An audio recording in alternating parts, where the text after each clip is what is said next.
Hello दोस्तों, मैं आपकी दोस्त आज आपके सामने बहुत दिनों से फिर से हाजिर हूँ एक नया लेक्चर नया वीडियो लेकर।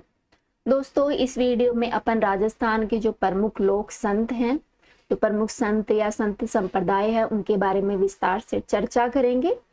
ठीक है, तो स्टार्ट करते हैं। सबसे पहले अपन चर्चा करते हैं संत दादू दयाल जी के बारे में। तो क्या आप बता सकते हैं कि इनका जन्म कब हुआ था और कहाँ हुआ था? चलो मैं ही बता देती हूँ। दोस्तों, इनका जन्म 1544 ईस्वी में हुआ था, वो भी अहमदाबाद में। ठीक है, अहमदाबाद अपने गुजरात में स्थित है। वहीं पर 1544 में संत दादू दयाल जी का जन्म हुआ था। दोस्तों, ये दादू पंथ के प्रवर्तक थे तथा जो दादू संप्रदाय है उसके जो स्थापना की थी वो संत दादू दयाल जी ने की थी। इनका लालन पालन है वो लोदीराम नामक एक ब्राह्मण थे, उन्होंने किया था। और इनके गुरु का नाम था श्री वर्धानंद जी, जिन्हें संत ब्रह्मानंद भी कहा जाता है। दोस्तों, दादू दयाल को राजस्थान का कबीर भी कहा जाता है। कबीर जी के बारे में आप जानते होंगे, जो भक्ति काल में निर्गुण काव्य धारा के प्रमुख कवि थे। उन्हीं को ध्यान में रखते हुए जो अपने दादू दयाल जी हैं, इनको भी राजस्थान का कबीर कहा जाता है। दोस्तों, कबीर है वो अपने आमेर के शासक थे राजा राम सिंह, राजा मान सिंह, उन्हीं के समकालीन माने जाते हैं। इनके दो पुत्र थे, गरीबदास और मिस्किनदास। दोस्तों, ये इनके जो दोनों पुत्र थे वो इनके शिष्य भी थे। ठीक है, ध्यान रखना। दादू दयाल जी की जो प्रमुख पीठ है वो न अपने नरेना जयपुर में स्थित है और इनकी जो प्रधान पीठ है वो नारायणा की गद्दी में है। दोस्तों, इनकी डेथ हुई थी, जो मृत्यु हुई थी वो नारायणा में हुई थी, 1603 में हुई थी। और इनका जन्म हुआ था 1544 में अहमदाबाद में। दादू खोल है वो नारायणा में बहराणा पहाड़ी पर स्थित एक गुफा है, वहीं पर स्थित है।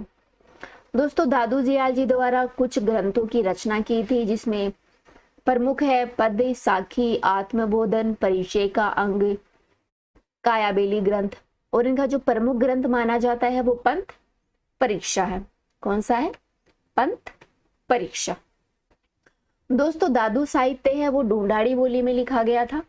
ध्यान रखना, ये एग्जाम के पॉइंट ऑफ व्यू बहुत इंपॉर्टेंट है, कुछ एग्जामों में पूछा भी गया है। ढूंढाड़ी बोली में दादू जी ने अपना साहित्य लिखा था और इनका साहित्य स्वरूप था वो पिंगल था। ध्यान रखना, पिंगल में जैसे डिंगल और पिंगल दो भाषाएं होती हैं, उनमें इनका जो साहित्य स्वरूप था वो पिंगल भाषा में था। दोस्तों, जो इनका साहित्य है दादू दयाल जी का, उसमें जो राजस्थान की जो अपना उत्तर का भारत है, उत्तरी भारत है, वहाँ की जो अपना गुजरात हो गया और जो पंजाब है, उनके शब्दों का भी प्रयोग किया गया। इसके अलावा अपनी यूपी बिहार में जो अपनी पश्चिमी हिंदी वाला क्षेत्र है, वहां पर जो शब्द प्रयोग होते थे हिंदी भाषा के, वो भी दादू दयाल ने अपने साहित्य में समाहित किया। दोस्तों, अलग दरीबा किसे कहते हैं? क्या आप जानते हैं अलग दरीबा किसे कहते हैं? चलो मैं ही बता देती हूँ। अलग दरीबा होता है जो दादू द्वारे होते हैं, जो दादू दयाल जी के मंदिर होते हैं, वहां पर जो सत्संग किया जाता है उसे ही अलग दरीबा कहते हैं। ठीक है, सत्संग तो आप जानते ही होंगे। दोस्तों, दादू दयाल जी के टोटल 152 शिष्य थे, जिनमें इनके 52 शिष्य थे वो 52 स्तंभ के नाम से जाने जाते हैं और इनके 100 शिष्य थे वो एकांतवासी थे। दोस्तों, जो इनके 52 स्तंभ कहलाने वाले 52 शिष्य थे, इन्होंने क्या किया था? जो दादू पंथ था उसका प्रचार प्रसार किया था, वो जो दादू द्वारे थे उनकी स्थापना की थी। इन जो प्रमुख इनके 52 स्तंभ वाले जो शिष्य थे, उनमें है संत रज्जब जी, सुंदरदास जी, संतदास जी और बलिंद जी। ठीक है, ध्यान रखना, ये पूछ लिया जाता है दादू पंथ के, दादू दयाल जी के शिष्य कौन कौन है? कौन है? रज्जब जी, सुंदरदास जी, संतदास जी और बलिंद जी। दोस्तों, ये है दादू पंथ की शाखाएं। अभी हाल ही में वीडियो का एग्जाम हुआ था, उसमें पूछा गया था कि दादू पंथ की शाखाएं कौन कौन सी हैं। खालसा, विरक्त, नागा, खाकी और उत्तरादे। कौन कौन सी है? खालसा, विरक्त, नागा, खाकी और उत्तरादे। टोटल 5 शाखाएं थी उनकी। दोस्तों, दादू दयाल जी हैं वो निर्गुण भक्ति थे, उनके समर्थक थे। जैसे अपने कबीरदास जी है, वो निर्गुण भक्ति की वकालत करते थे, उसके समर्थक हैं। दादू दयाल जी ने जो उपदेश दिए थे वो दादूरी वाणी और दादूरा दोहा में संग्रहित है। ठीक है, इनकी रचनाएं है दादू जीरी वाणी और दादू जीरा दोहा। उन्हीं में इनके उपदेश दिए गए हैं, जैसे कि दादू दयाल जी के जो उपदेश थे, उन्होंने क्या कहा, वो क्या किस चीज में विश्वास करते थे आदि के बारे में इन दो रचनाओं में संकलित है। दोस्तों, दादू पंथ के 5 प्रमुख स्थानों को पंच तीर्थ के नाम से जाना जाता है। ध्यान रखना, राजस्थान दादू दयाल जी के पंच तीर्थ कौन कौन से हैं? नारायणा, कल्याणपुर, सांबर, आमेर और बेराणा।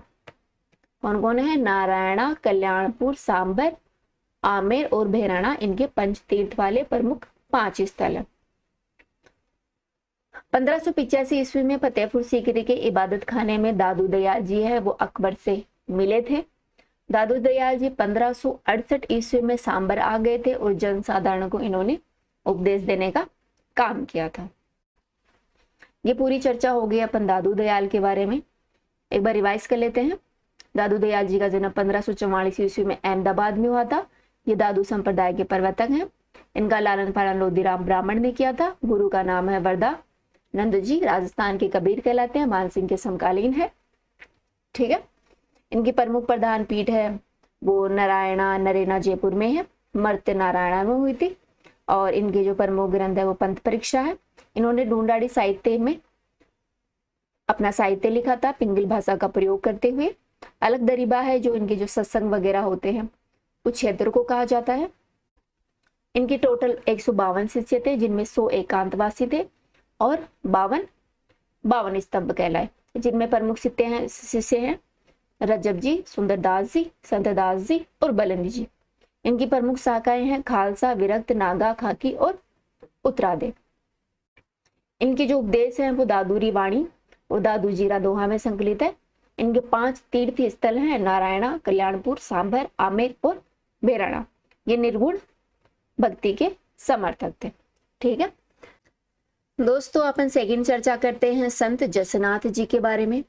क्या आप जानते हैं इनका जन्म कहाँ पर हुआ था? चलो मैं ही बता देती हूँ। दोस्तों, इनका जन्म हुआ था 1482 ईस्वी में कतियासर में हुआ था। कतियासर अपने बीकानेर में स्थित है, जो कि पश्चिमी राजस्थान में है। कतियासर में जो देवउठनी 11 आती है, इस दिन बहुत शादी वगैरह होती है। इसी दिन इनका जन्म हुआ था, कार्तिक शुक्ल एकादशी को। ठीक है, इनके बचपन का नाम था जसवंत और इनके पिता का नाम था हमीर जी जाट।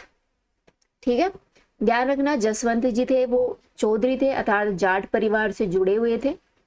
और इनकी माता का नाम रूपादे था और पत्नी का नाम था कालदे। इनके गुरु थे गोरखनाथ जी और इनके प्रारंभिक अनुयायी थे हारो जी और जियो जी। ठीक है, इनके गुरु कौन थे?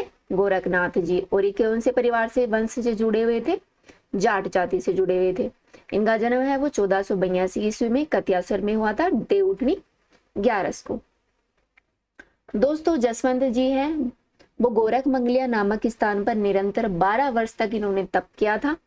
यह स्थान है वो बीकानेर में स्थित है। यहाँ पर ही इनका साधना स्थल है। कहाँ है? गोरख मंगलिया में। जसनाथ जी के उपदेश है वो सिंबुधड़ा और कोंडा ग्रंथ में संग्रहित है। 2 ग्रंथ है इनके, सिंबुधड़ा और कोंडा। इन्हीं में जो जसनाथ जी के जो उपदेश वगैरह दिए गए हैं, जसनाथ जी ने जो अपनी बातें कही थी, इन्हीं 2 ग्रंथों में उनको संग्रहित किया गया है। दोस्तों, इनके अनुयायी हैं वो जाट वर्ग के लोग हैं। ध्यान रखना, जो जाट जाति के लोग हैं वो प्रमुख रूप से संत जसवंत सिंह जी को मानते हैं। दोस्तों, गोरख छंदो जसनाथ जी की एक अन्य रचना है और ये सिकंदर लोधी के समकालीन थे। अभी अपने चर्चा की थी दादू दयाल किनके समकालीन थे? आमेर के राजा मानसिंह के समकालीन थे। और अपने जो जसवंत जी हैं वो सिकंदर लोधी के समकालीन थे। इनके प्रमुख 2 ग्रंथ है, सिंबुधड़ा, कोंडा, साथ में गोरख छंदो। दोस्तों, जसनाथ जी ने राव लूणकसर को बीकानेर के राज्य की गद्दी प्राप्ति करने का वरदान दिया था। ध्यान रखना, कौन से राजा थे? बीकानेर के जो राजा थे उन्हीं को इन्होंने वरदान दिया था लूणकरण को कि आप एक दिन बीकानेर की गद्दी पर विराजमान होंगे। दोस्तों जसनाथ जी ने जसनाथ पंथ की स्थापना की थी, जो कि एक निर्गुण भक्ति का समर्थन करता है। दोस्तों कतियासर में आश्विन शुक्ल सप्तमी को, जो विक्रम संवत 506 है, इसी दिन इन्होंने, जसवंत सिंह ने जीवित समाधि ली थी। कहाँ ली थी? कतियासर में ली थी, आश्विन शुक्ल सप्तमी को ली थी। दोस्तों जसनाथ जी ने समाधि स्थल होने के बाद इनके प्रमुख शिष्य थे जोगी जी, जागो जी, इनकी गद्दी पर बैठे थे और फिर इन्हीं की जो उपदेश वगैरह थे जागो जी ने आगे प्रचार प्रसार किए थे। दोस्तों जसनाथ जी की जो उपपीठे हैं वो यहाँ दे रखी हैं, आप देख सकते हैं कौन कौन सी हैं। बमलू, लिखिमादेश्वर, पुनराशर, मालाशर और पांचला सिद्धा। ठीक है, कौन कौन सी है? बमलू, लिखमादेश्वर, पुनराशर, मालाशर और पांचला सिद्धा। दोस्तों जसनाथ जी है वो निर्गुण निराकार ईश्वर में विश्वास करते थे, ब्रह्मा जी में विश्वास करते थे। जो जसनाथ जी संप्रदाय के लोग हैं वो अग्नि नृत्य करते हैं। ये फैक्ट बहुत इंपॉर्टेंट है। अग्नि नृत्य कौन से संप्रदाय से जुड़ा हुआ है? ये बार बार एग्जामों में पूछ लिया जाता है। कौन से संप्रदाय से जुड़ा हुआ है अग्नि नृत्य? जसनाथ जी संप्रदाय से।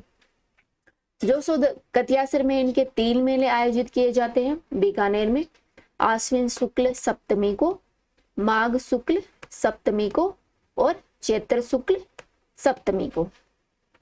इनके शिष्य थे हारो जी, हांसो जी, रुस्तम जी और लालनाथ जी।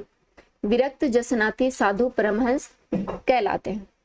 दोस्तों इस धर्म के जो जाट लोग हैं इसको मानते हैं जसनाथ संप्रदाय को। वो प्रमुख रूप से जो जाट का वृक्ष होता है और जो मोर होता है उसको पवित्र मानते हैं।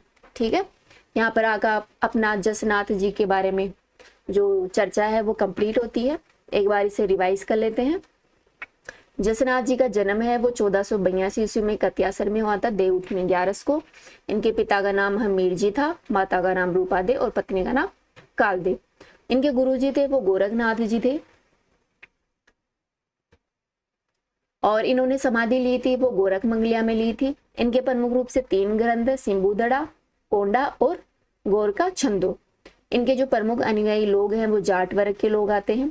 ये सिकंदर लोदी के समकालीन थे और इन्होंने बीकानेर के राजा लूणक सर थे, उनको वरदान दिया था कि वो बीकानेर की गद्दी पर एक दिन विराजमान होंगे।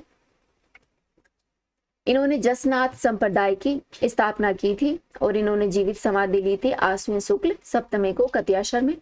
इनके प्रमुख उपपीठ है बमलू, लिखिमादेश्वर, पुनराशर, मालाशर और पांचला सिद्धा। दोस्तों जसनाथ जी है वो निर्गुण निराकार ईश्वर में विश्वास करते थे। जसनाथ जी संप्रदाय में प्रमुख रूप से अग्नि नृत्य किया जाता है। इनके 3 मेले लगते हैं कतियासर बीकानेर में। कब कब लगते हैं?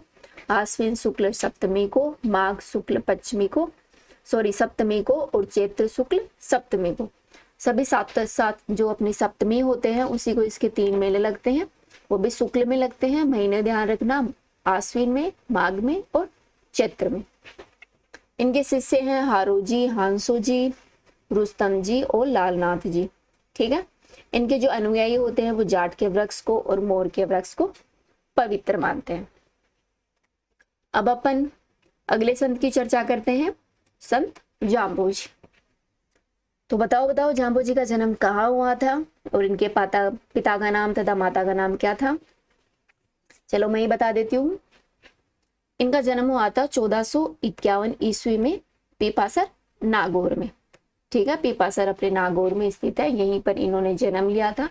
वो भी जो अपनी कृष्ण जन्माष्टमी आती है उसी के दिन ये जन्म लिए थे।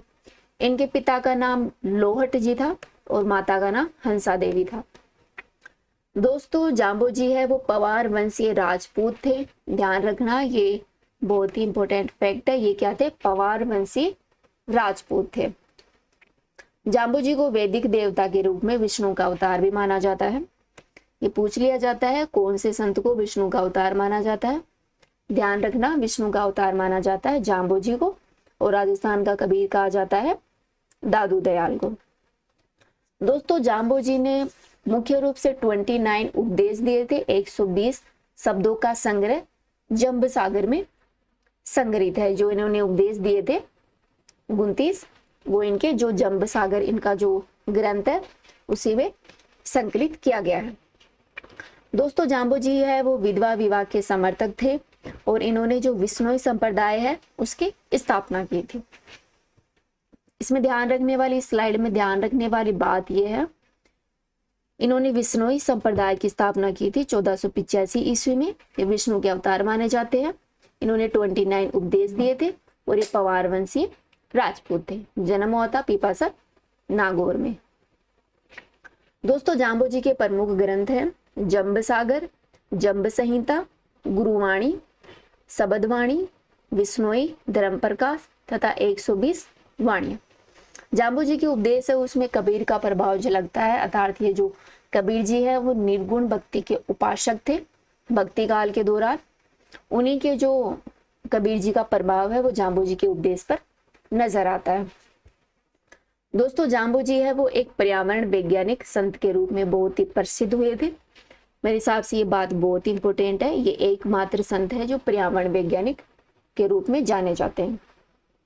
इनका प्रमुख ग्रंथ माना जाता है जंब सागर। साथरिया क्या है? दोस्तों साथरिया है वो जाम्बो जी द्वारा दिए गए ज्ञान उपदेशों का स्थान होता था, जहाँ पर जाम्बो जी बैठ के एक जगह अपने शिष्यों को उपदेश देते थे, ज्ञान उपदेश देते थे, उसी को साथरिया कहा जाता है। इन्होंने मुख्य रूप से जो भगवान विष्णु है उनकी भक्ति पर बल दिया और इनके गुरु कौन थे? गोरखनाथ जी। ठीक है, इस स्लाइड में ध्यान रखने वाली प्रमुख बात है ये विष्णु के उपासक थे। सातरिया कहा जाता है जहां पर ये बैठ के लोगों को, शिष्यों को ज्ञान उपदेश देते थे और इनके गुरु का नाम है गोरखनाथ जी और इनका प्रमुख ग्रंथ है जंब सागर। दोस्तों इनका प्रमुख कार्य स्थल रहा था समराथल बीकानेर।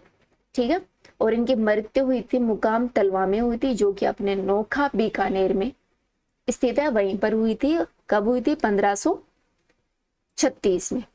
ठीक है, और इनका जन्म हुआ था 1451 में।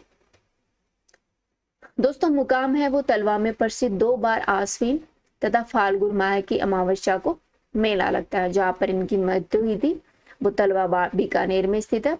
यहाँ पर साल में कितने मेले लगते हैं? 2 मेले लगते हैं।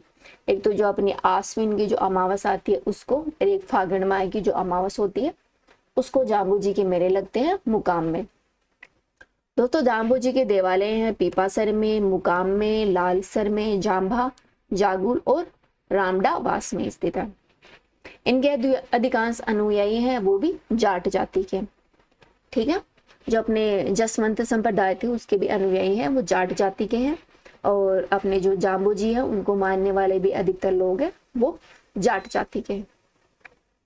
एक बार रिवाइज कर लेते हैं जाम्बो जी के बारे में। इनका जन्म 1451 में कृष्ण जन्माष्टमी को पीपासन नागौर में हुआ था। ये पवार वंशीय राजपूत थे। इनके पिता का नाम लोहट जी था, माता का नाम हंसा देवी। इन्हें विष्णु का अवतार माना जाता है। इन्होंने मुख्य रूप से 29 उपदेश दिए थे और ये जो विष्णोई संप्रदाय है उसके प्रवर्तक माने जाते हैं। इनके प्रमुख ग्रंथ है जंब सागर, जंब संहिता, गुरुवाणी, शबदवाणी, विष्णोई, धर्म प्रकाश और 120 वाणियां। ये पर्यावरण वैज्ञानिक के रूप में प्रसिद्ध प्रमुख संत थे।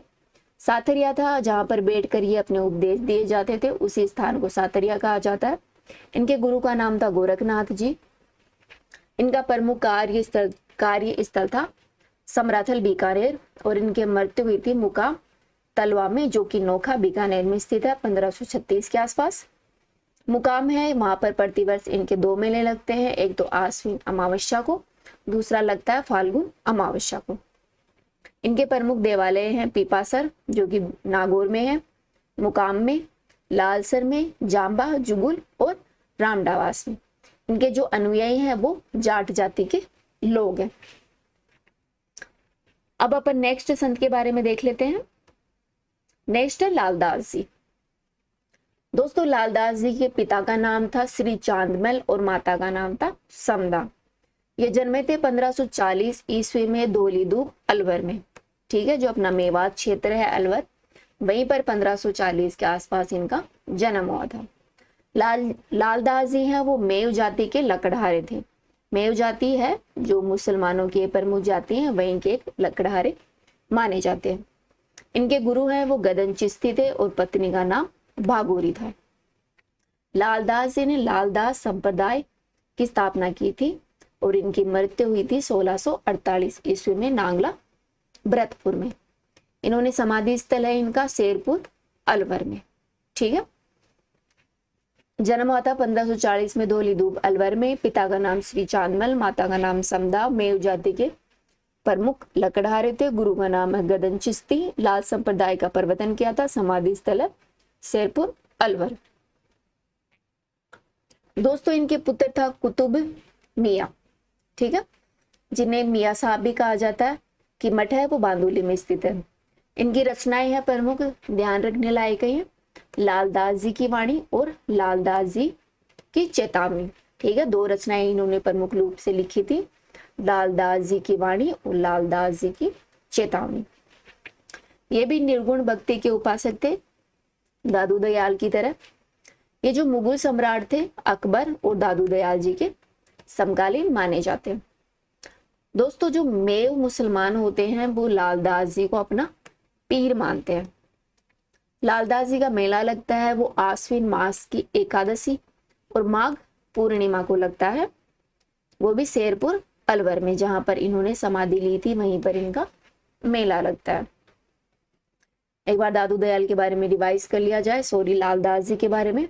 इनका जन्म 1540 में धौलीधूप अलवर में हुआ था। पिता का नाम श्री चांदमल था, माता का नाम समदा था।